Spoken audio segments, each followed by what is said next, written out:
cartílago que se llama trirradiado y van a conformar el ilíaco. El ilíaco, entonces, es un hueso irregular, complejo en la pelvis, de tal forma que junto a los dos ilíacos, el sacro, el coxis, que están aquí diagramados en esa imagen a la derecha inferior, permiten entonces delimitar topográficamente la zona articular. La articulación de la cadera tiene medios de unión, que ustedes ya han leído, que son uno de los más importantes, es el labrum, que está alrededor de la cavidad articular del coxado del ilíaco, que es la cavidad cotiloidea, y el labrum solamente es un refuerzo en el reborde acetabular, muy firme, muy grueso, es un fibrocartílago que aumenta la profundidad, la estabilidad, la movilidad, la congruencia articular. En los bordes del labrum se inserta la cápsula articular que termina en la zona intertrocantérica anterior del cuello y un poquito más proximal en la zona posterior del cuello femoral. La cápsula articular de la cadera es gruesa, es firme, tejido fibroso, fuerte, que está reforzado por ligamentos a nivel de la cápsula, ligamentos iliofemoral, pubofemoral, isquiofemoral, como vemos acá. Estructuras extraarticulares que también dan estabilidad, tensión a la cadera, es el tendón de recto anterior, el tendón directo, tendón recurrente, tendón reflejo, que son refuerzos capsulares, pero que están insertos el tendón directo en la espina ilíaca antero-inferior. Todo esto le da fortaleza, le da estabilidad, le da también, entre comillas, rigidez, pero flexibilidad a los movimientos en todos los planos y ejes de la articulación. Esto hace que no se disloque fácilmente y que requiera traumas de alta energía para que ocurran.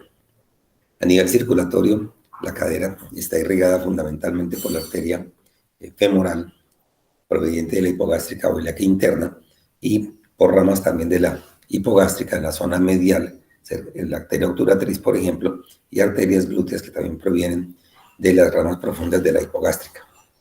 De tal manera que es una circulación rica, abundante, que hace que los procesos de curación de enfermedades sea bastante frecuente y las fracturas de la cadera, que no sean las del cuello femoral, consolidan bastante bien. En la derecha uno ve que la articulación del cuello femoral, a nivel del cuello femoral, la circulación no es muy abundante. Las arterias epifisiarias, las arterias retinaculares que ascienden por la cápsula y el cuello, son pequeñas. Cuando se producen traumas, contusiones o hematomas, van a ser comprimidas o desgarradas, lo que facilita que las fracturas del cuello del fémur, que están ustedes observando allí, con mucha frecuencia, estas fracturas no consoliden y como con este conocimiento, cuando se producen fracturas del cuello femoral o intracapsulares, es decir, fracturas que ustedes ven por encima de donde están las arterias epifisiarias, circunfleja anterior-posterior, que son ramas de ellas, van a quedar lesionadas, perdiendo de la circulación, llevando a lo que llamamos necrosis avascular. Y por esta razón, en los pacientes mayores de 65 años o 60, nunca se hace fijación de la fractura, sino que se cambia la parte proximal del fémur, es decir, se hace un reemplazo total o parcial de la cadera, dependiendo de la edad y de los daños articulares. A nivel muscular, tenemos una gran cantidad de músculos que rodean la articulación por la parte posterior, medial, lateral y anterior. Cada uno de estos grupos musculares, de acuerdo a la ubicación en el plano que estén, van a imprimir movimientos. Por ejemplo, los del plano anterior, todos son flexores. Los del plano medial son aductores, acercan a la línea media, el fémur. Los laterales son abductores y los posteriores siempre serán extensores. Aquí estamos viendo imágenes del glúteo mayor y el glúteo medio, músculos que están colocados en la zona medial de la cadera como los rotadores internos. La vecindad con estructuras tan importantes como el nervio ciático, que discurre por la zona posterior de la zona glútea, en la parte media central, y también va colocado más o menos en la zona central posterior de la cadera y del muslo, hace que algunos traumas que se produzcan en la cadera puedan lesionar o comprimir el nervio. Hay ramas también de la arteria glútea superior y de la obturatriz que también con fracturas pélvicas pueden originar hemorragias que pueden ser fatales.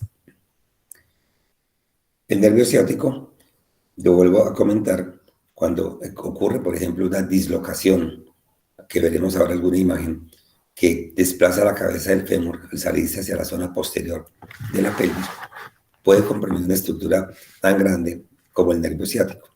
El nervio ciático, que está conformado por las raíces lumbares bajas y sacras, es un nervio mixto, motor y sensitivo. El ciático menor también, que inerva los músculos glúteos. Él discurre de la zona posterior y solamente da inervación a los músculos flexores o isquiotibiales y pasa a la rodilla, y de la rodilla hacia abajo es donde manifiesta sus trastornos sensitivos o radiculares o cuando hay compresión.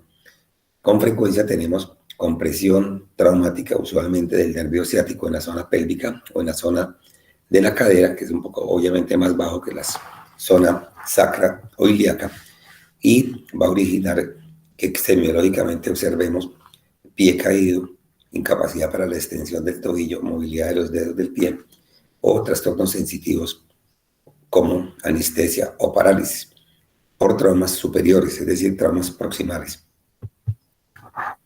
También hay compresiones de nervios como el nervio femorocutáneo en la zona lateral de la cadera a nivel de la espina ilíaca anterosuperior, que discurre cerca de la inserción del músculo sartorio, y por compresiones quirúrgicas o traumáticas o desplazamientos durante un acto operatorio, simplemente la separación de un nervio de cualquier parte, puede ser en el antebrazo del nervio mediano o el nervio radial en el brazo o del ciático porque hay que operar una fractura de la pelvis, se produce una neuritis con frecuencia, que es simplemente dolor de tipo disestésico, calambre, quemadura y adormecimiento de trastornos sensitivos de un nervio que puede ser mixto o puro sensitivo, como es el caso del nervio cutáneo lateral, que tiene las terminales nerviosas en la zona que están observando en la presentación.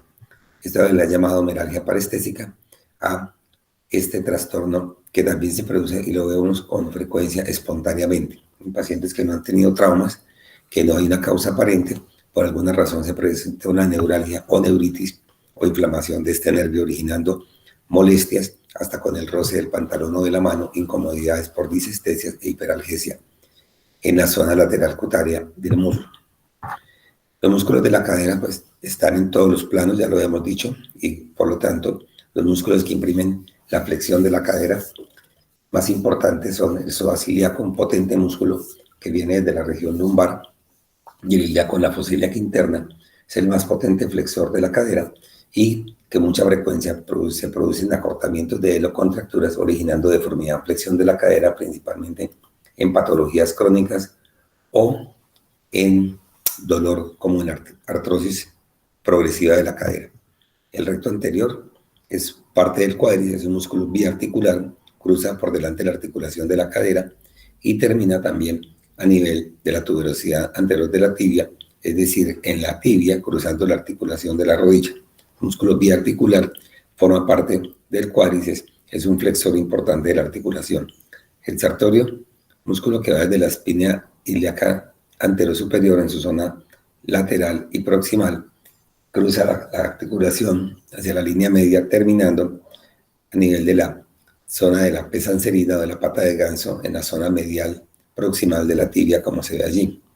El tensor de la fascia lata es un músculo que está colocado lateral en la zona de la fosa ilíaca externa y lateral a la espina ilíaca anterosuperior, en su zona proximal muscular, y termina en la bandeleta iliotibial. Se inserta en el tubérculo de Gerty, cara lateral proximal de la tibia. Estos músculos están colocados en diferente posición, medial y lateral, pero contribuyen a la flexión. El pectino, un músculo corto que está colocado en el piso de la fosa ilíaca, digamos, de la zona proximal medial de la cadera. Músculos extensores de la cadera, aquí estamos con los glúteos. El glúteo mayor es el más potente, el músculo voluminoso que le da el contorno a la nalga. Es un músculo que está fijo en la fosa ilíaca externa y se dirige hacia la zona medial del ilíaco, de cada uno de los ilíacos, y termina con un tendón colocado en la zona posterolateral por debajo del trocánter mayor y un poco posterior.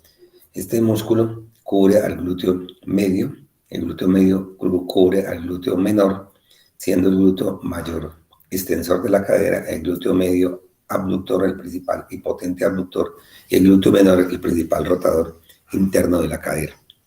Estos músculos glúteos, que son voluminosos, tienen gran irrigación e inervación por el plejo lumbar. El nervio,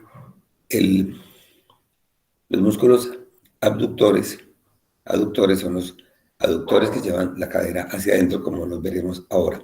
Siguiendo con los extensores de cadera, tenemos estos músculos del lado de la derecha, inervados por el nervio ciático mayor. Son músculos flexores de la rodilla, potentes, son los llamados músculos isquiotibiales, porque se insertan como están allí en la presentación desde el isquion y terminan en la zona del peroné, como el bíceps femoral, mientras que el semitendinoso termina en la zona medial, en la pata de ganso, y el semimembranoso termina en la cápsula articular posterior de la cadera, de la rodilla, perdón. Entonces, estos músculos que tenemos acá en la imagen de la derecha son extensores accesorios de la cadera, el más potente es el glúteo mayor, y extensores primarios o más potentes flexores de la rodilla. Funcionan entonces de dos maneras diferentes. Entonces, en la cadera son extensores, los isquiotibiales son flexores de la rodilla. Aquí solo para mostrar los isquiotibiales de la zona isquiática, unos a la zona medial y a la zona lateral, el bíceps femoral. Son músculos fuertes, potentes, que se pueden desgarrar con alguna frecuencia en deportes como el fútbol, y con muchísima frecuencia se presentamos casi que regularmente, diríamos que todos tenemos algún grado de contractura o acortamiento. Los rotadores de la cadera externos son los músculos pequeños, son músculos colocados en la zona posterior de la articulación. Está en el piramidal de la pelvis, el gemelo superior, gemelo inferior, el cuadrado crural, el obturador interno. Estos y obturador externo son los principales rotadores de la articulación de la cadera. Ellos tienen mucha relación con el nervio ciático, como lo ven en este diagrama, de tal manera que el nervio con mucha frecuencia se comprime al pasar por debajo del músculo piramidal y se origina un dolor que simula una ciática, es decir, un dolor de compresión del nervio ciático, pero no a nivel de la columna. La paciente va a presentar dolor similar a la ciática, dolor tipo calambre, hormigueo, disestesias, a nivel de la zona lateral, usualmente de la pierna y del pie, pero hay que diferenciar muy bien este tipo de síntoma radicular, porque hay que excluir que no sea a nivel lumbar o si está ubicado el trastorno a nivel de la zona posterior de la cadera. Es decir, como que el nervio esté comprimido en el piramidal. Algunas pruebas clínicas nos pueden servir, también podemos hacer pruebas con inyección de lidocaína en esta área y si desaparecen los síntomas probablemente estamos frente a este tipo de compresión. Ahí están ustedes viendo la relación anatómica del glúteo medio, el glúteo menor, rotador interno, el músculo piramidal, los obturadores, los gemelos y la compresión posible del nervio ciático. Los aductores son tres potentes, llevan la pierna, el muslo hacia la parte medial, el aductor mayor, menor, aductor largo. Estos músculos también pueden sufrir desgarros cuando se cae con las caderas abiertas o en abducción, y en los deportistas también con mucha frecuencia se originan desgarro de ellos y dolor cerca al pubis. Estos músculos se insertan en el hueso pubiano, de tal manera que las muchas pubalgias o dolores del pubis o pubitis son derivadas de los desgarros y estiramientos de estos músculos aductores. Abductor más importante, el glúteo medio, es un músculo que tiene dos funciones importantes. Quizá la más importante es que es el estabilizador de la pelvis durante la marcha, de tal forma que su principal acción es estabilizar la pelvis. Cuando colocamos un pie en el piso y levantamos el otro del piso, evita el que está en apoyo, que la hemipelvis del lado contralateral se caiga, originando lo que ustedes antes de pronto han leído, el signo de Trendelenburg, que es la explicación biomecánica de la cojera por insuficiencia del glúteo medio y que se relaciona con la cojera por dolor o antálica. La otra función es separar el muslo de la línea media, que sería abducción. Aquí para observar nuevamente los músculos glúteos, cuádriceps, lo mencionamos porque es un músculo que, aunque pertenece a la pierna, perdón, al muslo, es un músculo que, como ya habíamos dicho, tiene una parte biarticular, que es el músculo recto anterior, y se origina por debajo de la zona intertrocantérica, en la zona medial, el vasto medial, vasto lateral, el crural, que es profundo, por debajo ya en la zona diaficiaria, tercio superior, medio, y el recto anterior, o vasto intermedio. La movilidad articular entonces de la cadera es originada por todos estos grupos musculares que hemos visto.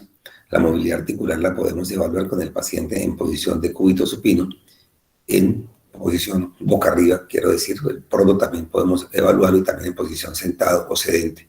Cuando el paciente está en posición boca arriba, podemos evaluar la flexión de la cadera, como está en la parte superior a la izquierda, se está haciendo la flexión. Uno, cuando hace este tipo de maniobra, doblando o flexionando la cadera, en este caso la derecha, el paciente mantiene la cadera izquierda extendida. Si se dobla un poco la cadera del lado contralateral, se llama ese signo de Thomas nos indica que hay una deformidad en flexión de la cadera, es decir, oculta, queriendo decir que hay una contractura del psoas ilíaco o de los flexores o de la cápsula articular. Vemos ahí la rotación externa en el centro de la imagen superior. Cuando queremos estabilizar la pelvis, le colocamos una mano, como está en la parte superior derecha, para que el movimiento se ejerza bien en la articulación coxofemoral y el paciente no compense los movimientos con la región glútea, con la región sacroiliaca o con la región lumbosacra. Y ahí estamos observando también la rotación externa, la rotación interna en la parte superior derecha. En posición prono, las rotaciones se pueden evaluar muy bien en prono, tanto en rotación interna o rotación externa. En la parte inferior estamos evaluando la rotación externa, colocando la mano en las rodillas para que evaluemos que el paciente no nos rote la pelvis arriba, sino que el movimiento sí se haga en la articulación coxofemoral. Si hacemos un movimiento diferente, como está el examinador en la parte inferior, fijando la rodilla un poco y permitiendo solamente la rotación de la articulación coxofemoral, y llevamos el pie hacia afuera, estamos haciendo rotación interna.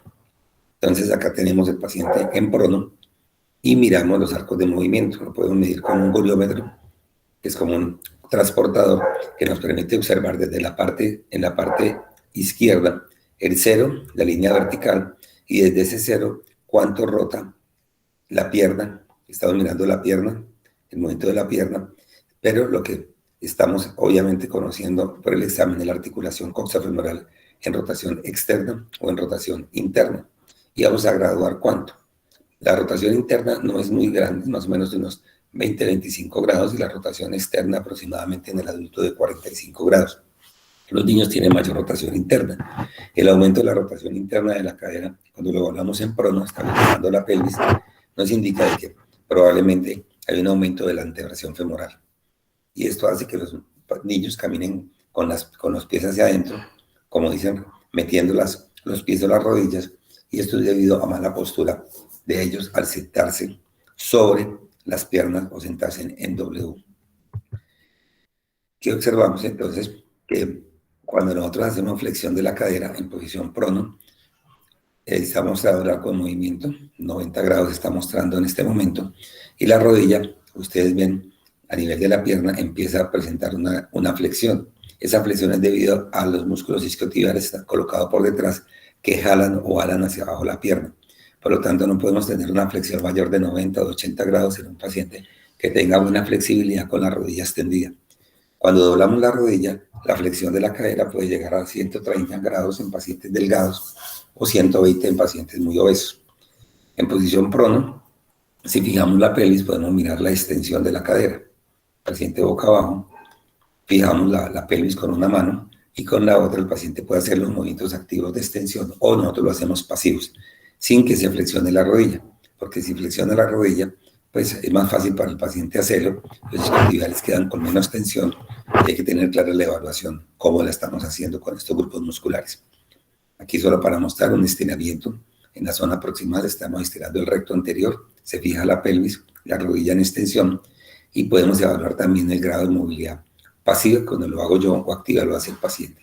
En la parte inferior, la rotación externa, la pelvis siempre se fija, ustedes observan que siempre se fija la articulación proximal cuando hacemos algún tipo de movimiento articular para que el paciente no compense con la articulación proximal o a veces con la distal dependiendo del sitio del examen clínico.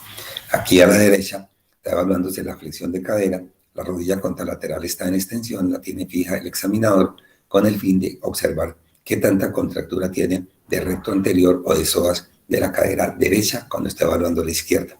Esta es una manera de hacer estiramientos en terapia física, lo que ustedes están observando de los grupos musculares. Ya hablando de la patología que se pueda presentar a nivel de la articulación de la cadera, pues tenemos traumas que se reciben en la zona de la rodilla, zona anterior, cuando las personas van dentro de un vehículo, impacta la rodilla, este golpe se transmite por la diáfisis femoral y termina disipándose la fuerza en la articulación. Esto lleva a que si la persona tiene la cadera en flexión y un poquito en rotación interna, que es lo más usual cuando está uno sentado o puro neutro, se puede ir la cabeza femoral contra el acetábulo, lo puede rompe la pared del acetábulo o simplemente, pues, si está en mayor abducción, en el momento en que uno se asuste y ve que se va a presentar el accidente, es reflejamente casi todos por inconsciente, doblamos un poco en rotación interna de la rodilla y esto lleva a una luxación traumática de la cadera. ¿Cómo se presenta el paciente? Como está en esta imagen. El paciente tiene una luxación de la cadera izquierda en la imagen de la foto del paciente. La rótula está en rotación interna, ustedes la ven, el miembro inferior en rotación interna comparado al derecho, el pie está hacia adentro. En la imagen de la derecha tenemos una luxación de la cadera. ¿Y cómo sabe uno que es una luxación anterior? Primero porque está en rotación interna, aquí no están viendo el trocánter menor, aquí lo están viendo, y se desaparece y se acorta el cuello del fémur. Te lo ven aquí más corto que acá, y hay un ascenso, hay un acortamiento del miembro inferior. Si ustedes ven acá está el trocánter menor, está mucho más corto de ascendida esta hemipelvis en la luxación posterior. En la luxación anterior es usualmente cuando se recibe un trauma con la cadera en rotación externa, mucho menos frecuente, la cabeza femoral se desplaza hacia adelante. En la variedad posterior, como de hablaba ahora rato, se puede traumatizar el nervio ciático y esto lleva a que con frecuencia se presente una parálisis y más común de la rama o división peronero común, lo que llamaban el ciático o plito externo como un pie caído paralítico. En la variedad anterior, aquí está errada la palabra arriba, es variedad anterior. En la variedad anterior, el paciente va a estar en rotación externa, diferente a la posterior que vimos ahora, que está en rotación interna y flexión. El paciente va a estar acá en flexión y en rotación externa. Estos pacientes van a tener intenso dolor y es como una de las llamadas urgencias en ortopedia con el fin de que se reduzca rápidamente la luxación, porque la compresión de la cabeza femoral contra el nervio lo puede paralizar y pueden haber lesiones definitivas paralíticas. Aparte de esto, puede presentarse una necrosis vascular por la compresión circulatoria de la cabeza del fémur. Los pacientes, lo importante es identificar semiológicamente, usualmente tienen una lesión en la piel de la rodilla, en la zona anterior de la rótula, tienen dolor intenso, totalmente postrados, incapaces de movilizarse por sí mismos. Y recuerden, cuando está en rotación interna con acortamiento, diríamos casi que es sine qua non una luxación posterior. Paciente en rotación externa, fija la cadera, también con acortamiento e intenso dolor, es una luxación anterior. Esto hay que llevarlo a salas de cirugía. Usualmente el paciente no tolera procedimientos generalmente con un analgésico venoso, necesita anestesia, relajación, porque muchas veces la cabeza femoral queda empotrada a nivel óseo, a nivel del labrum, por decir trabada, en la cápsula, y no es fácil la reducción de la articulación. Fracturas de la cadera, las traemos para comentar que la osteoporosis es una enfermedad de la vida diaria, contemporánea, cada vez más común, y más pacientes cada vez con fracturas de cadera. De tal manera que las caídas de altura o los giros de la cadera o torsión, quedando el pie fijo, van a facilitar que, como vemos en esta imagen inferior izquierda, vemos la mayor densidad y número de trabéculas, una persona con un esqueleto erecto, a la derecha hay cifosis, lo que llama la gingiva, y unos grandes espacios a nivel de la trabeculación. Se ha perdido la cantidad, la densidad, el volumen de las trabéculas. A la derecha tenemos una fractura de la cadera, una zona fractura intertrocantérica, fractura del trocánter menor, la línea de fractura, aquí está el trocánter mayor. Ven ustedes esta zona radiolúcida, que es la zona metafisiaria, donde están las trabéculas muy disminuidas aquí a nivel del acetábulo, a nivel del isquion, del pubis y de la zona proximal trocantérica. Cuando hay osteoporosis se resaltan mucho las corticales, que ustedes ven acá, la cortical femoral se ve muy blanca, muy realzada, porque el hueso cortical se resalta y se aumenta el contraste entre el hueso trabecular esponjoso y el hueso cortical. Las fracturas de la cadera pueden ser fracturas dentro de la articulación, que se llaman fracturas intracapsulares, como esta que tienen acá, una fractura a nivel del cuello femoral, que hay una manera de clasificarlas. Lo importante para ustedes tener presente que estas fracturas son, digamos, relativamente delicadas desde el punto de vista del continuo circulatorio, por las arterias epifisiarias, ramas de las circunflejas, que van a inervar junto con una rama de la arteria obturatriz, que es la arteria del ligamento redondo, que nutre el 15% más o menos de la cabeza femoral. Cuando se produce una fractura, como ustedes ven abajo, la Garden 4, por decir algo, Garden 3, cuando está totalmente desplazada, pues uno entenderá fácilmente que la articulación se desgarró, se rompió la circulación, y al romperse la circulación, entonces el tratamiento probable para esta fractura es un reemplazo de la cadera en pacientes mayores. Estas son prótesis llamadas bipolares a la derecha en la radiografía, lo cual lleva entonces a que el tratamiento de las fracturas de cadera va a variar dependiendo de la edad y dependiendo de la ubicación, y también algunas veces de las enfermedades y de la calidad ósea. Otra fractura muy común de la cadera es la fractura pertrocantérica. Se llama así porque es una fractura que va de trocánter a trocánter, como en la imagen A, donde no está desplazada. Ustedes la ven aquí, el cuello femoral sigue su recorrido, y aquí el cuello femoral a la derecha está interrumpido. Si ustedes ven a la izquierda A, ven que si yo trazara una línea por el centro de la diáfisis y una por el cuello del fémur, hay una inclinación determinada. Si la trazo acá, voy a encontrar que eso está casi que en un ángulo recto. Se llama deformidad en varo. Y la fractura ustedes la están viendo acá. Aquí, y en este espacio oscuro que se ve acá, es el desplazamiento, es donde falta el contacto óseo, hay un ascenso de la cabeza, y siempre que uno quiera mirar una radiografía de cadera, siga siempre la parte inferior medial del cuello femoral para observar alteraciones de posición, forma y longitud. Esta fractura pertrocantérica se trata diferente. Como es una fractura extracapsular que sí va a cicatrizar, no se trata con prótesis, sino que se trata con material que llamamos de osteosíntesis.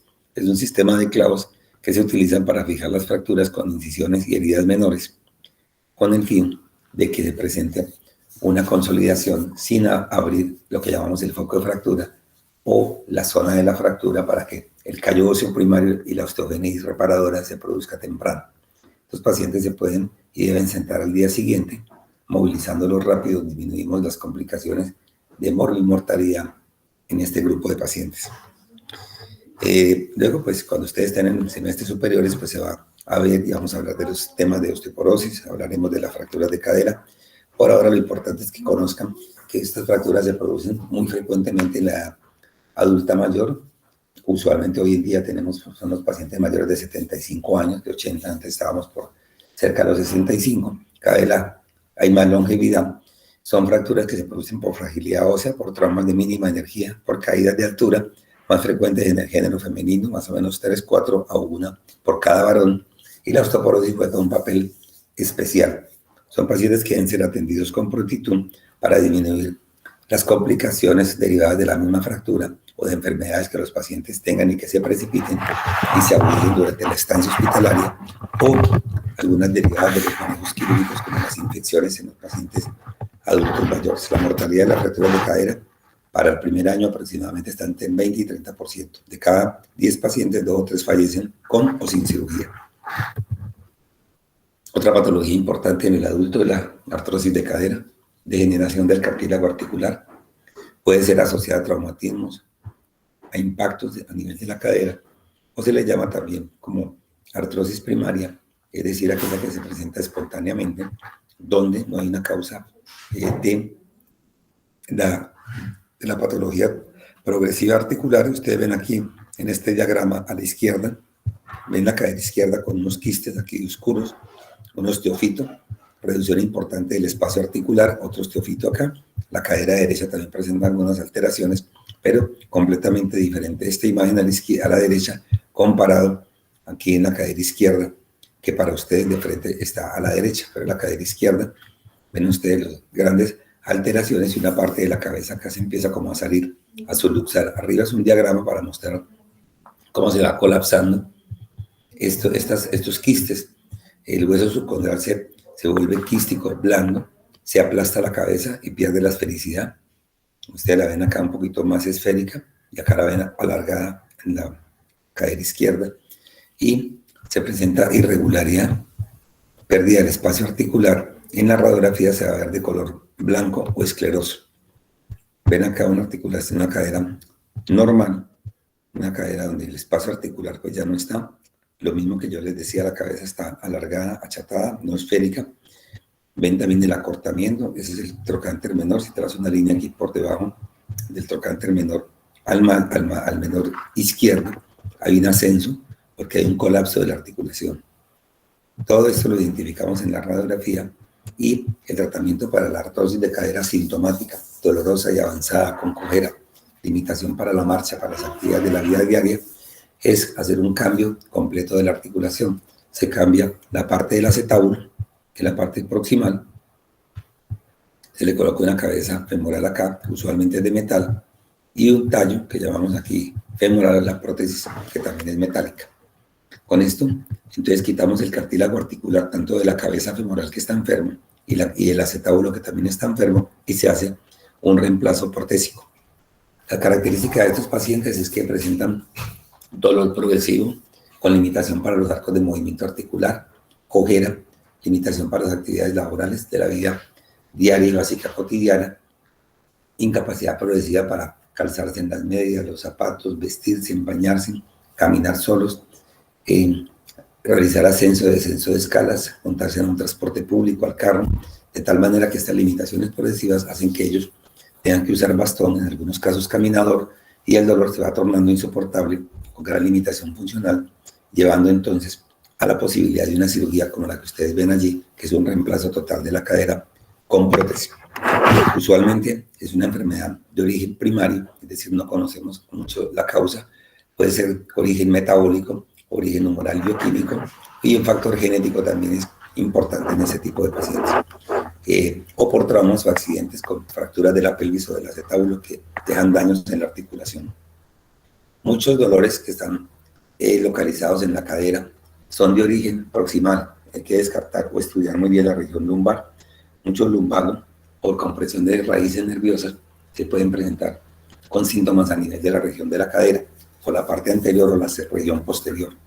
De tal manera que debemos excluir siempre lo que la gente llama dolor de cintura, que no esté presentando síntomas o causas de dolor en la zona glútea, originada proximal, en la zona lateral trocantérica o en la zona inguinal, que provengan no de origen en la articulación de la cadera. Los dolores en la cadera son de muchas causas, no solamente los que hablamos ahora, por traumas, por accidentes, por artrosis, sino también por dolor en los tejidos blandos. La cadera está rodeada de una gran cantidad de tendones.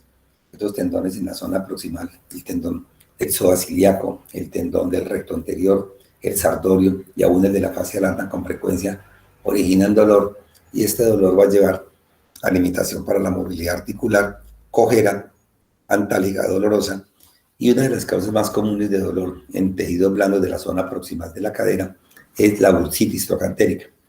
Tenemos varias bursas en la cadera, que es un tejido adiposo especializado que produce líquido sinovial que lubrica el paso de los tendones y disminuye la fricción y roce y desgaste de ellos. En la zona trocantérica hay una bursa grande y otra bursa a nivel de la zona isquioglútea. Estas bursas están muy cerca una de otras, se inflaman con frecuencia, espontáneamente, por un golpe, trauma, cirugía, procesos inflamatorios reumáticos o inespecíficos no conocidos, llevando a dolor durante la marcha, porque sabemos que se fija el glúteo medio, y el glúteo medio es el principal estabilizador de la pelvis. Si el glúteo medio tiene dolor por una bursopatía trocantérica, va a haber cojera, caída del hemipelvis, y es una cojera también por dolor.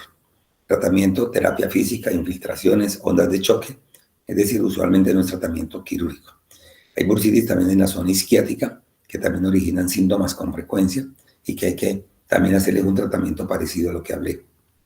Analgesia puede ser terapia física, infiltraciones, estiramientos musculares, terapia con ondas de choque, que también de alta energía, que funcionan muy bien para estas bursopatías trocantéricas. En los niños, la cadera también tiene asiento de algunas patologías bastante importante que hay que evaluarla siempre, como es la displasia de cadera en desarrollo. Sabemos que es una enfermedad evolutiva que está asociada al periodo perinatal, ocurre más frecuentemente en el género femenino, en el primer embarazo, o sea, en las primigestantes, y con relación al género, más o menos 3 o 4 por cada, un hombre por cada 4 mujeres aproximadamente.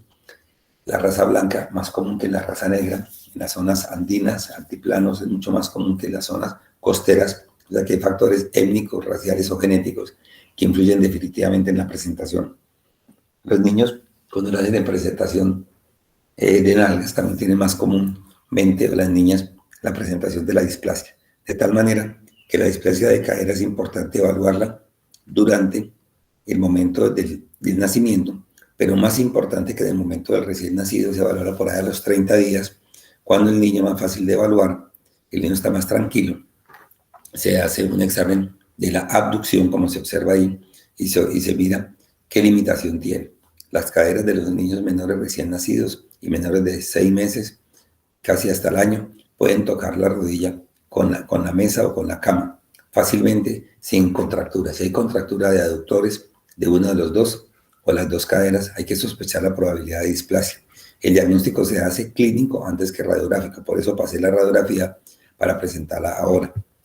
Cuando nosotros hacemos en los niños menores las maniobras de Barlow y Ortolani, colocamos las manos como están allí en el examinador y podemos fijar con una mano la pelvis a nivel del pubis, o lo hacemos de la forma en que está acá.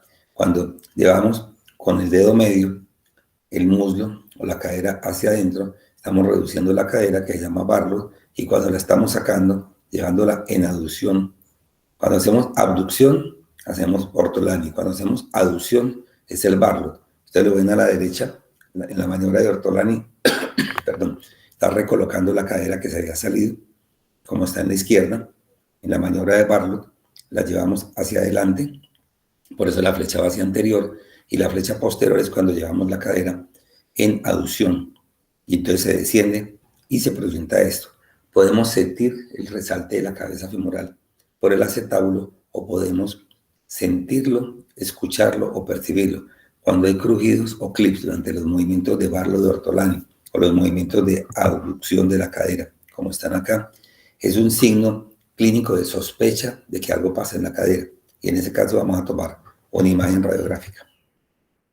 Los signos de Alice, que son signos de acortamiento de la cadera, cuando colocamos las caderas en 90 grados de flexión, no están útiles en los niños muy pequeños porque usualmente la cadera no está ascendida.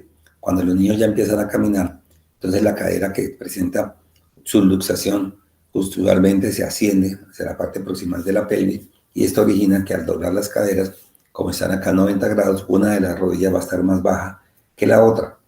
Es el signo de Alice. El telescopaje se refiere a que yo hago tracción como un pistón, como podría tener la mano el examinador, y la cabeza femoral está como laxa, es decir, que la cápsula está muy elongada porque la cabeza se asciende, entonces se estira la cápsula articular. En el signo de Galeazzi colocamos las caderas en flexión, las dos rodillas están en apoyo diferente. En el Alice no están en apoyo, aquí están en apoyo con la mesa, una de las dos rodillas está más baja. Si hay una luxación o displasia bilateral, pues las dos rodillas van a estar bajas. Entonces el signo pues no es simétrico. En este caso pues asimétrico sí nos ayuda mucho más para el diagnóstico. El tratamiento, cuando son pequeñitos, al vez de Pablo, que es el que está a la izquierda, por debajo de 6 meses, tanto para las variedades de caderas luxadas, subluxadas o displásicas. A la derecha, el el aparato abductor de Milgram, que se utiliza solamente en la displasia por encima de los 6 meses hasta más o menos los 2 años de edad. Ya si los niños tienen más de 2 años y persiste displasia, hacemos cirugía a nivel pélvico para corregir la insuficiencia del acetábulo. Vamos a volvernos acá para que veamos la radiografía. Aquí tenemos un esquema a la izquierda y a la derecha tenemos una imagen radiográfica. En la radiografía y en el esquema están ustedes observando, tanto en el lado derecho, donde están los números 1, 2 y 3, están observando que esa cadera es normal. Están numerados los cuadrantes, de que el cuadrante 1, 2 y 3. En el cuadro, si la cabeza femoral normal tiene que estar en el cuadrante inferior interno, es 1. En el 2 hay una subluxación. Y si está en el 3, es una luxación de la cabeza femoral. Se traza esta línea que va por el fondo del acetábulo. Esta línea horizontal se llama la línea H o de Kelsen-Reine, se extiende del fondo de cada uno de los acetábulos en la parte medial horizontal, una línea vertical perpendicular que es perpendicular a la línea H, la línea P o de Perkins. Esa línea va desde el reborde acetabular externo. Si trazamos esta línea, vemos que en la derecha, donde están los números, la cabeza femoral está en el número 1, y aquí la cabeza femoral está básicamente en el 3, es decir, que está luxada, porque si ustedes observan, esta cabeza está acá ubicada bien en el centro, y aquí ven la cabeza por fuera, totalmente de este sitio, que es el 1, y aparte de eso está ascendida. Si ustedes ven esta cabeza femoral a la derecha, está ubicada en el cuadrante inferior interno, de buen tamaño, y aquí la van a ver más chiquita y ascendida.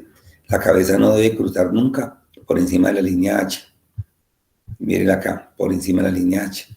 También otra cosa importante es que este arco que ustedes ven acá, el arco del cuello femoral con el agujero obturador que se llama cérvico obturatriz de Shenton, se rompe.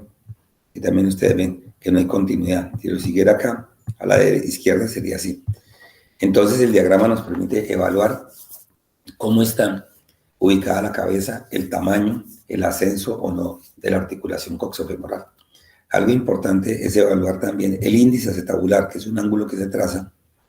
Aquí ustedes están viendo que desde el fondo del acetábulo, en el diagrama, hay una línea que va dirigida a la parte superior y externa del reborde acetabular y queda un ángulo acá. Este ángulo tiene un valor, miren que es en la cadera derecha, aquí en el diagrama. Este ángulo es menor en medida que este, de tal manera que a eso es lo que se le llama el índice acetabular o índice de Kelsen-Reine, que es lo que nos determina la presencia o no de displasia acetabular. El desarrollo de la cadera entonces se hace a nivel del ilion, el isquion, el pubis, los 3 huesos se osifican acá en el cartílago irradiado, y eso es lo que hace que en los niños menores no esté osificado y podamos trazar estas líneas. En los niños muy pequeños no se va a ver el núcleo cefálico todavía, que aparecerá más tarde. La enfermedad de Perthes es una enfermedad también de la infancia, más frecuente en varones, más o menos entre los 8 y los 12 años, y afecta la cabeza y la circulación femoral. Aquí está la cadera, donde vemos un trastorno circulatorio, no tiene una causa conocida. Aquí observamos una fragmentación de la cabeza del fémur, comparado a la cadera contralateral, que está normal. Miren el tamaño de la epífisis, no está fragmentada, no está blanca, no está densa. Miren el cuello femoral, que está más delgado. Aquí es un cuello ancho, es un cuello corto.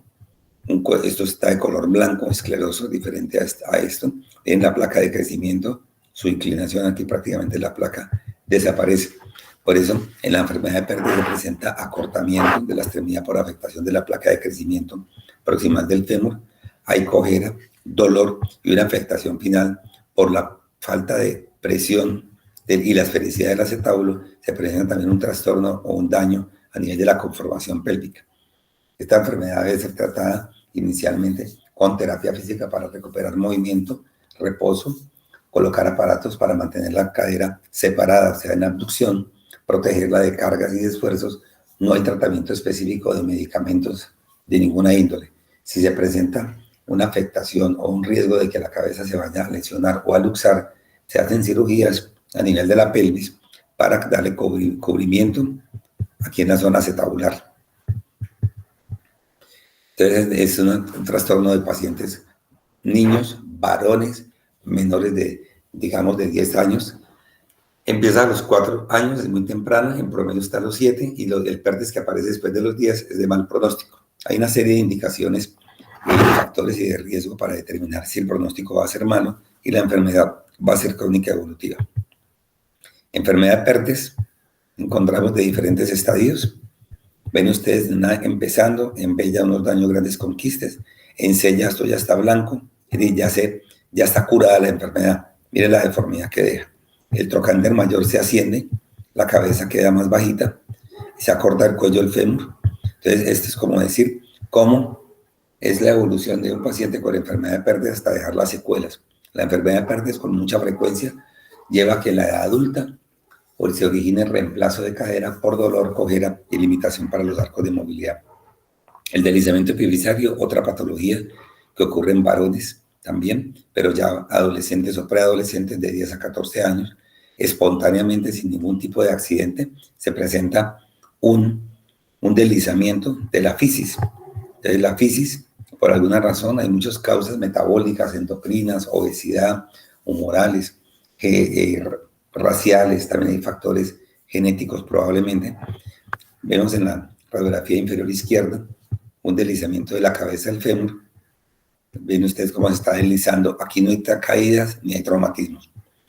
Se hace una cirugía con fijación, con 1 o 2 tornillos, sin pasar directamente, obvio, al acetábulo. Ustedes ven que esta caída es diferente. Está más largo el cuello. Aquí está la zona fisciaria cicatrizal. Entonces, es otra causa de dolor a nivel de la articulación de la cadera en niños durante la etapa de crecimiento, que espontáneamente empiezan con cojera, con dolor, con acortamiento y con deformidad en rotación externa. Causa también de patología dolorosa de la cadera. Ya adelantando, tenemos que las patologías infecciosas, la osteomielitis no es tan común en el fémur como si la artritis séptica a nivel de la cadera. La cadera, haciendo de la osteomielitis, de la artritis séptica, la artritis séptica se lleva a cabo por vía hematógena.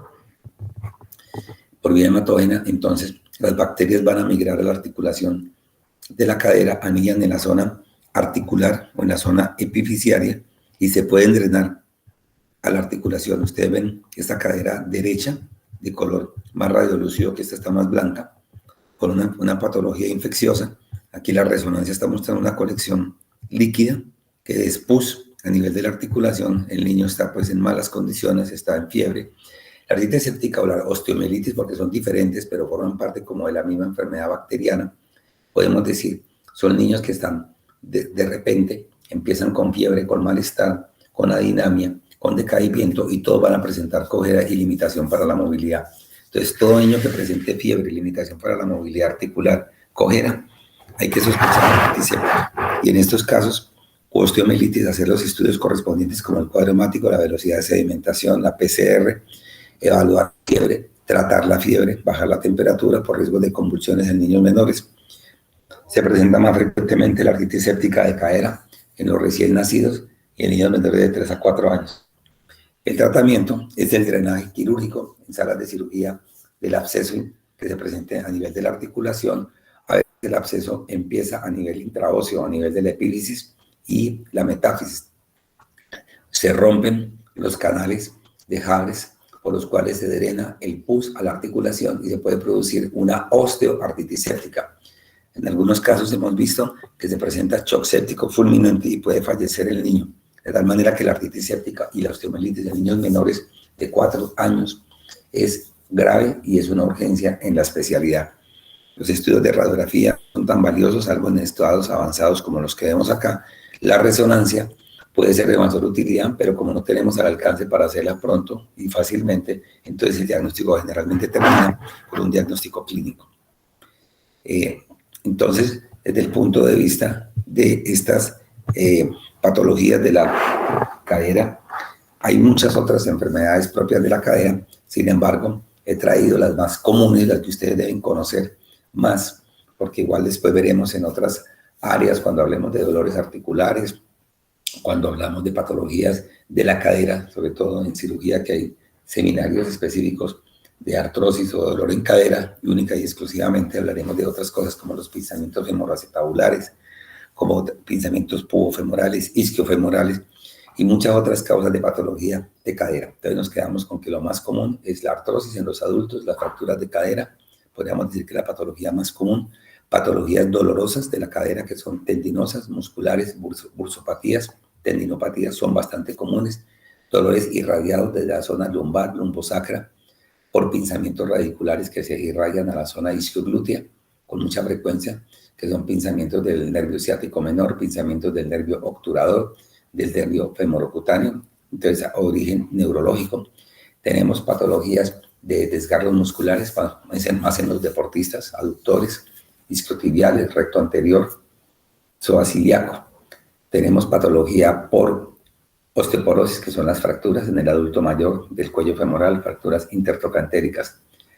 En los niños tenemos la displasia de cadera, la luxación congénita de cadera, que forma parte de la enfermedad de la displasia, pero obviamente una cosa es la luxación, otra es la subluxación, otra es la displasia. Eso ya es un capítulo que ustedes verán en pediatría. Tenemos la enfermedad de Pertes, una enfermedad de origen desconocido, de trastornos vasculares, de obstrucción circulatoria, no se sabe si es hematológica, si es por aumento de lípidos o por qué razón con claridad se presenta la obstrucción de las arterias que nutren la cabeza del fémur. Por lo tanto, llevan a muerte progresiva total o fragmentada de la cabeza, al colapso, al dolor, la cojera y a las secuelas posteriores para requerir de pronto un reemplazo articular. Deslizamiento epifisiario no es tan común, es más en niños mayores, preadolescentes o adolescentes, tampoco tenemos la causa, pero resumiendo un poco, todo niño que presente o adulto súbitamente dolor en la articulación de la cadera, cojera, hay que investigar, porque puede ser desde una artritis séptica, un osteomielite en un niño menor, caminador o un infante, o puede ser una enfermedad como la que hemos visto. Las patologías tumorales son muy infrecuentes en la cadera, podríamos decir que son exóticas, salvo las metástasis, que sí se presentan en la zona proximal trocantérica, por próstata, por mama principalmente, en adultos ya mayores. De tal forma que la parte neurológica, importante conocerla, la parte vascular, para nosotros los cirujanos, pues sí tenemos que tener conocimiento de las estructuras neurovasculares y de los planos musculares para poder, obviamente, acceder sin mayor lesión de estas estructuras y preservando sus inserciones. ¿Qué mensaje también les dejo? Que repasar, conocer la anatomía, porque si uno sabe qué estructura existe en cada una de las áreas, pues también puede inferir o suponer qué patología la está afectando o qué estructura la que se está lesionando. Los arcos de movilidad articular, ya pues eso lo repasan ustedes, lo aprenden, y acá era básicamente para darles como una introducción a algunas patologías que con frecuencia vemos en la especialidad. No sé si tengan alguna pregunta.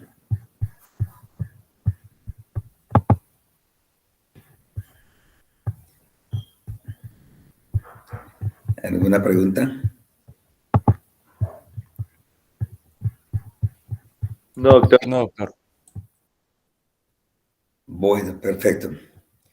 Entonces, que tengan buen día. Cualquier cosa me comentan, ¿sí? Quedo pendiente. Gracias, doctor. Hasta luego. Gracias, doctor. A ustedes, buen día.